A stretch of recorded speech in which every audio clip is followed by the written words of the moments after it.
Olá pessoal, sou o professor Agonê Fernandes e estou aqui contigo tratando do direito constitucional, lembrando que é um assunto muito vasto e fora dos 250 artigos que estão dispostos na Constituição Federal, nós temos também alguns temas relacionados à teoria da Constituição.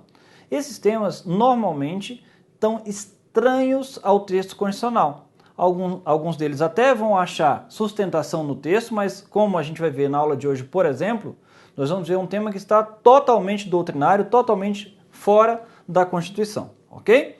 Onde está a importância disso aí nas provas de concurso? A gente deve buscar aqueles temas que estão na doutrina, mas sempre tentando trazer para ti de uma forma objetiva e o mais simples possível. Afinal, essa é a nossa função aqui. Nós temos a tentativa de trazer para ti de forma a facilitar, a digerir melhor esse conteúdo, que muitas vezes é tão espinhoso para os alunos. Eu peço sempre atenção, porque as bancas examinadoras, com o passar dos anos, como não poderia deixar de ser, estão sempre se aperfeiçoando e aumentando o grau de dificuldade das provas de concurso. No tema de hoje, a gente vai tratar dos conceitos, das classificações e dos elementos das constituições. São temas que estão um ligado ao outro sem a possibilidade de dissociar, de separar. Então, mesmo que às vezes o edital fale em conceitos e não fale em classificação, às vezes não fale em elementos, é difícil entender um sem associar ao outro tema, ok? Então é nessa perspectiva que nós vamos trabalhar agora. Mas reparem, começando pelos conceitos, o conceito de Constituição, cada doutrinador tem o seu.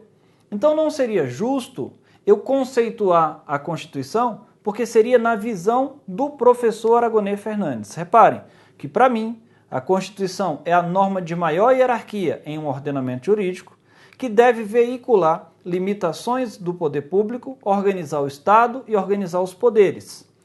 Esse é um dos conceitos que você vai ver durante a doutrina, mas o que interessa para cá são os chamados sentidos de Constituição, que estão sempre ligados a expoentes da doutrina nacional e estrangeira.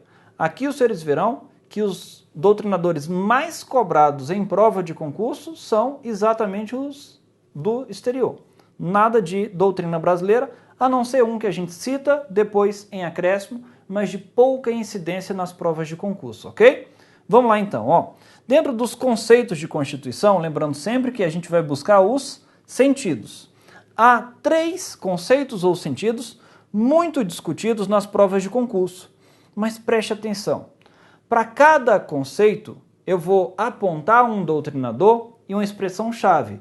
Então, se você acompanhar comigo aqui no quadro, ó, o conceito ou sentido sociológico é defendido pelo professor Ferdinand Lassalle. E aí vai ter uma expressão-chave que daqui a pouco eu trabalho com ela. Da mesma forma, o conceito ou sentido político, professor Carl Schmitt, uma expressão identificadora. Jurídico do professor, o grande mestre de todo o direito internacional de todos os tempos, Hans Kelsen. O que as bancas têm feito? Mesclado, dizendo que, por exemplo, o conceito sociológico, trazido por Carl Schmitt, e aí ele tenta, muitas vezes, traz isso correto, mas não condiz com o professor, o doutrinador, que criou esse tipo de sentido ou conceito, tá bom? Vamos lá? Certa vez eu estava na aula da pós-graduação e eu achei fantástica a didática do professor, porque ele usou do seguinte exemplo. Ele trouxe a Constituição para a sala, a Constituição com aquela capa da bandeira nacional, como todos vocês já devem ter visto. E aí, o que aconteceu? Ele perguntava para a gente, o que é isso? E todos nós da sala respondemos, a Constituição Federal.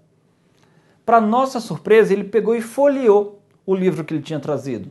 A Constituição, né, pra gente, mas só tinha a capa de Constituição Federal. Todo o livro estava em branco. Ele folheou, eram todas as páginas em branco. E ele perguntou de novo, o que é isso? Ele queria explicar o conceito ou sentido sociológico do professor Ferdinand Lassalle. Reparem bem, a Constituição, segundo Lassalle, deve representar a somatória dos fatores reais de poder em uma sociedade. Se ela não for assim, ou seja, se ela não representar as forças que estão na sociedade, ela não passará de uma mera folha de papel. É isso aqui, ó. Então, a Constituição, em sentido sociológico, La Salle, é a somatória dos fatores reais de poder. Do contrário, ela não passaria de uma folha de papel. Então, na hora da prova, se aparecer a expressão folha de papel, você já sabe que ela está ligada ao La Salle e ao sentido sociológico. Também pode aparecer a expressão somatória dos fatores reais de poder, ou seja, a Constituição tem que ter sustentação na sociedade. Sem dúvida, essa aqui é a que mais cai em prova de concurso, então eu chamo muito tua atenção nesse ponto, ok? Tá bom. E a gente avança e vai lá para o sentido político do professor Carl Schmitt. E ele falava bem assim, a Constituição é a decisão política fundamental de uma nação. A Constituição é a decisão política fundamental. Carl Schmitt ainda fazia a seguinte diferenciação. Ele falava, existe Constituição e existe lei constitucional. Há poucos minutos eu falei bem assim, ó, conceito, classificação e elementos, não tem como eu separar. Tá vendo como não tem como separar? Olha aqui, ó. Pro Carl Schmitt ele falava que tem Constituição e tem lei constitucional. E qual é a diferença entre uma coisa e outra? Constituição é aquilo que realmente tem matéria de Constituição, realmente tem essência de Constituição, mas tem coisas que estão na Constituição e não deveriam estar, ou mesmo estando, não tem matéria, conteúdo de Constituição. Vamos usar um exemplo aqui da nossa Constituição brasileira? A nossa Constituição, como nós sabemos lá das classificações, a Constituição pode ser analítica ou sintética, extensa ou reduzida. A nossa, por opção do Constituinte, é muito extensa, tem 250 artigos, então ela é analítica. Ela tem coisas que são próprias, conteúdos de direito constitucional. Exemplo, artigo 5º. Então isso seria Constituição. Mas há um artigo que de tão fora do conceito material de Constituição, ele é sempre lembrado. Ele é tão desimportante que é sempre lembrado. O Colégio Dom Pedro II fica no Rio de Janeiro. Repare que isso está na Constituição. Então, dentro do conceito de Carl Schmitt, seria uma lei constitucional. Isso aqui nada mais é do que aquela classificação que a gente aprende, que a Constituição pode ser material ou pode ser formal. Então, tudo que está na Constituição, se for só norma constitucional, é porque é uma Constituição em sentido material. Agora, se naquele texto constitucional tiver matérias de Constituição, mas também tiver matérias fora do que seria conteúdo de Constituição, por exemplo, a nossa, que é Constituição, e fala lá um montão de coisas que não deveria, entre elas destacando-se a localização do Colégio Dom Pedro II, a nossa Constituição é essencialmente formal. Nada mais é do que a diferenciação entre Constituição e lei constitucional lá do Carl Schmitt, ok? Avançando aí, a gente vai lá para o conceito jurídico, defendido pelo professor Hans Kelsen. O Kelsen tem várias obras, né, obviamente, e uma delas chama Teoria da Constituição, e ele fala sempre a Constituição como uma norma pura. Veja bem, quando ele fala norma pura, é porque ele faz uma diferenciação entre dois mundos, o mundo do ser e o mundo do dever ser. Olha a diferenciação feita por Kelsen. Ele vai falar bem assim, existe o mundo real, onde as coisas acontecem. A Constituição não está nesse mundo. A Constituição, ela vive no mundo em que as coisas deveriam ser. E aí, é por essa razão que o Kelsen coloca que a Constituição é uma norma pura, sem a inter-relação, sem a influência da sociologia, sem a influência da ciência política. Outro dia foi colocada uma afirmação numa prova de concurso dizendo o seguinte, que para Kelsen a Constituição era uma norma pura, não sofrendo a influência da sociologia, da filosofia, da ciência política. O item era verdadeiro, porque a Constituição seria uma norma pura, situada no dever ser.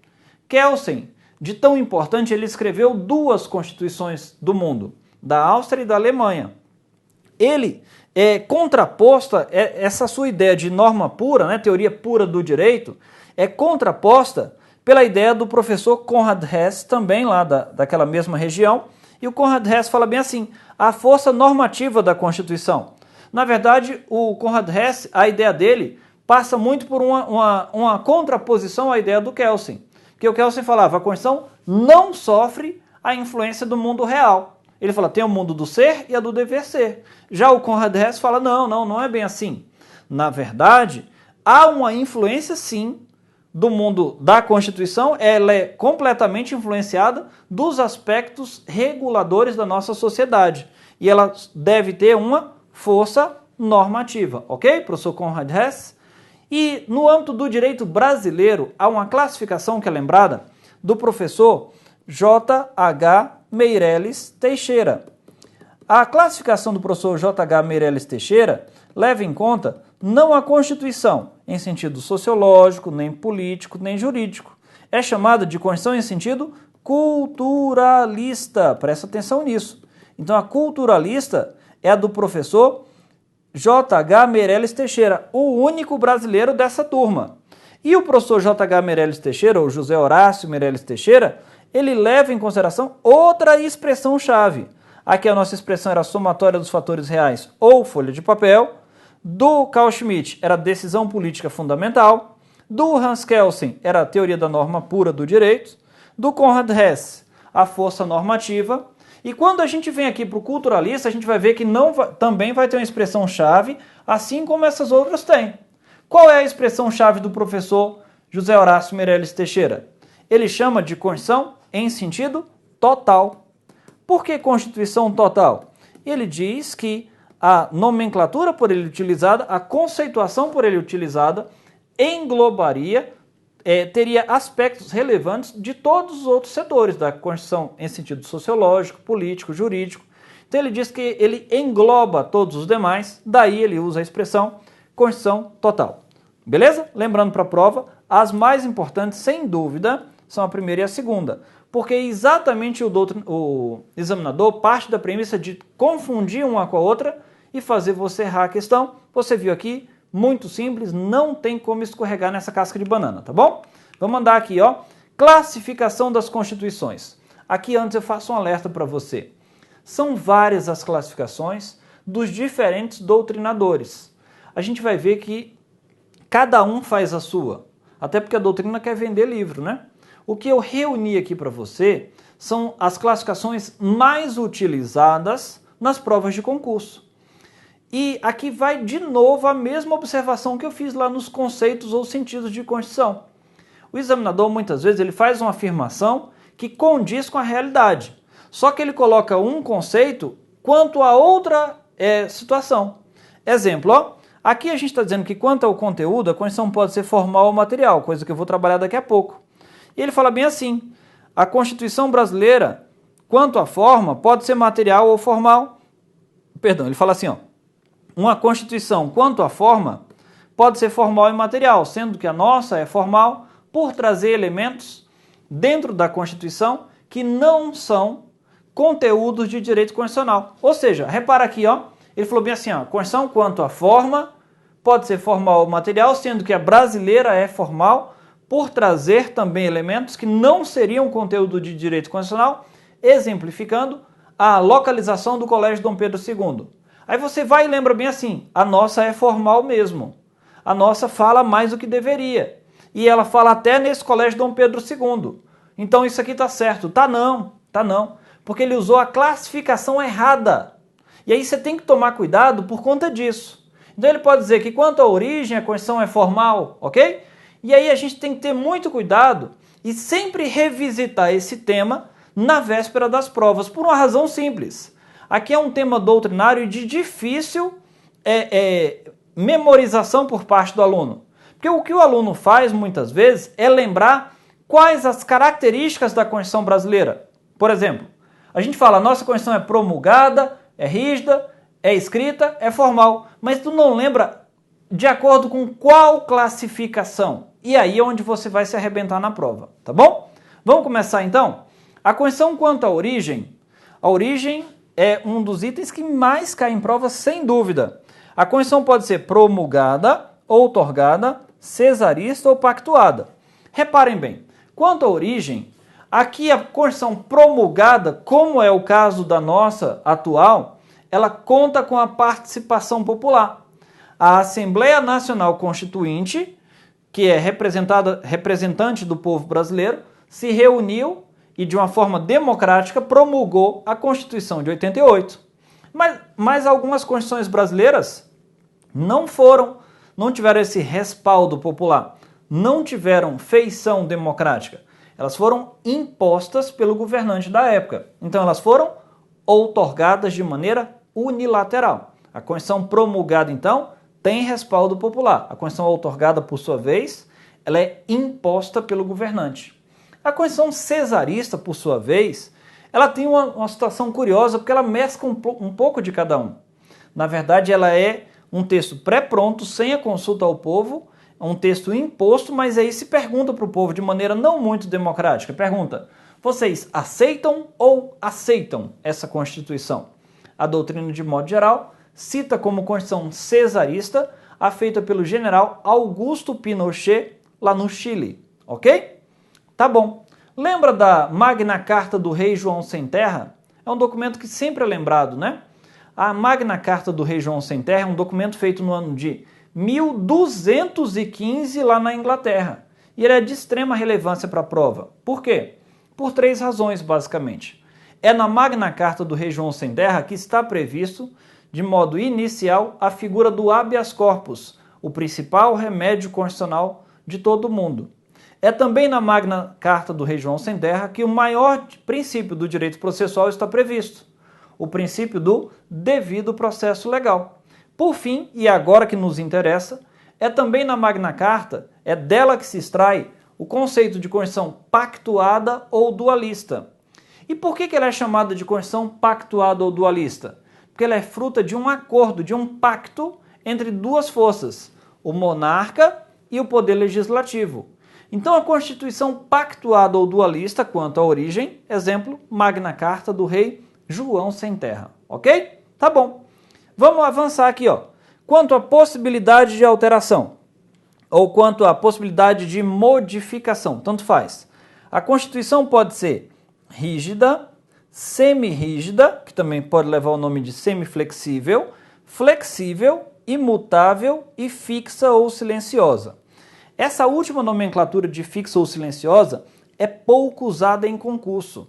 Agora, presta atenção que quanto à possibilidade de alteração, tem uma pegadinha do malandro que é feita aí nas provas e você tende a errar, ok? Pensa comigo aqui, ó.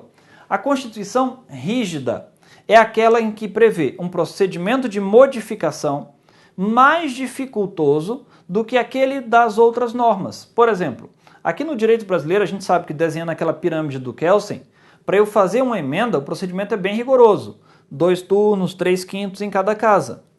Já para eu fazer uma lei ordinária ou uma lei complementar, o procedimento é muito mais simples. Logo, a nossa Constituição tem procedimento rígido.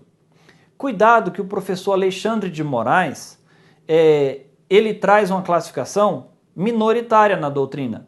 Ele fala que a nossa Constituição seria super rígida em razão das chamadas cláusulas pétreas. Presta atenção que isso não prevalece nas provas, não prevalece na doutrina. O que prevalece é que a Constituição brasileira é rígida. O que seria uma Constituição semi-rígida?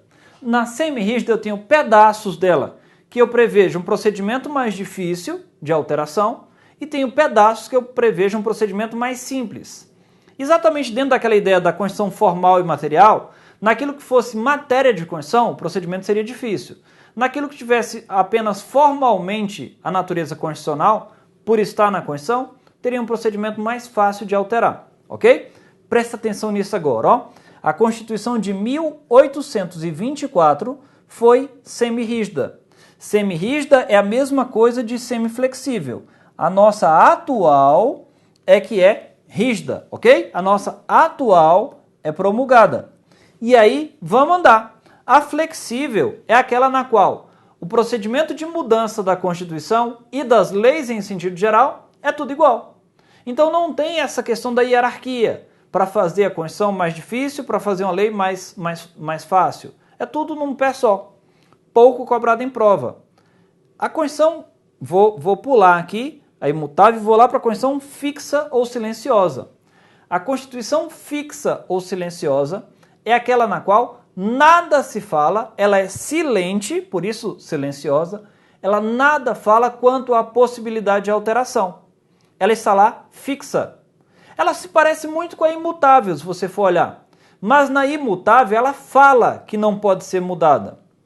Peraí, deixa eu te fazer uma pergunta. Alguma Constituição brasileira já foi imutável? Pergunta frequente em prova. Vou de novo aqui, ó. Alguma Constituição brasileira já foi imutável? Resposta, sim. Sabe qual a Constituição brasileira que foi imutável? Pasmem, 1824. E você olha e fala assim, o professor enlouqueceu. Como é que ele acabou de falar que a Constituição de 1824 foi semi-rígida, um pedaço fácil, um pedaço difícil, e agora está dizendo que ela foi imutável? Pois bem, é possível a Constituição ter as duas características ao mesmo tempo. Até porque a imutabilidade é por um período. O que aconteceu na Constituição de 1824 é que falava que pelo prazo de 4 anos ela não poderia ser modificada. Ela seria imutável. E a partir daí ela passaria a ser semi-rígida. Lembrando que isso é quanto à possibilidade de alteração. Ok? Quanto ao conteúdo, nós já trabalhamos um pouquinho disso aí. Também vinculando ao conceito lá do professor Carl Schmitt de Constituição e Lei Constitucional, a nossa Constituição é formal, porque ela tem elementos que não são caracterizados como matéria típica de Constituição. Ela fala muito além do que deveria, veiculando matérias que não deveriam estar na Constituição, ok? Tá bom, a Constituição material ela é muito mais enxuta e aí você vai ver que tem uma ligação direta entre o conteúdo, né, se é formal ou material, e a extensão. A nossa é formal e fala demais, logo a nossa vai ser analítica, porque ela vai ter falado muito. A material, em regra, ela fala pouco. Em regra, ela vai ser sintética, ok? Não necessariamente, mas normalmente as formais são analíticas e as materiais sintéticas. Vamos andar? Quanto à forma, ela pode ser escrita e não escrita. Isso aqui é mais mole do que sopa de minhoca. Normalmente a nomenclatura utilizada pelas bancas é costumeira. A nossa é o que mesmo? Escrita. A nossa está toda lá, compendiada num volume só, ok? Quanto ao modo de elaboração, de alta incidência nas provas de concurso. Essa e essa especificamente. A gente vai ver que uma que está logo depois a gente vai ver também, mas essas três, sem dúvida, são as que mais caem em prova de concurso.